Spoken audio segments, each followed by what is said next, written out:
latest movie and updates, watch my channel. Please subscribe and comment. Let's move into the video.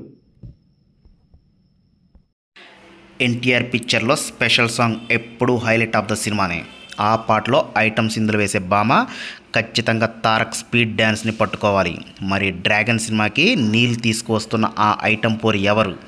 Tarak సినిమాలో item song చేయడం హీరోయిన్స్కి item గర్ల్స్కి ఎప్పుడు ఛాలెంజే. తారక్ సినిమాలో సిందులు వేయడానికి chance వచ్చినందుకు ఆనందపడాలో, తారక్ స్పీడ్ను పట్టుకోలేమని భయపడాలో అర్థం కాదు.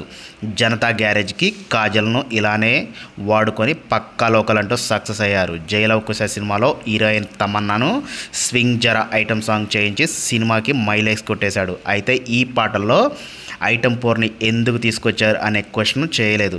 సిచ్యువేషన్ డిమాండ్ చేస్తే చేయించారు అంతే. తాజాగా ప్రశాంత్ నీల్ సినిమాలో ఐటమ్ సాంగ్కు రష్మికను సంప్రదించినట్లు తెలుస్తుంది. ఈ సాంగ్ కూడా కథకు అనుగుణంగా సెకండ్ హాఫ్లో వస్తుంది. రష్మిక కూడా గ్రీన్ సిగ్నల్ ఇచ్చిందని టాక్. పుష్ప 2 తర్వాత రష్మిక మూవీల్లో హిట్ అనే పదమే లేదు, మరొకటి లేవు. ఇలాంటి టైంలో డ్రాగన్ సినిమాలో ఇలా స్పెషల్ సాంగ్లో మెరవాలని రావడాన్ని కన్నడ భామ మంచి అవకాశంగా భావిస్తుంది.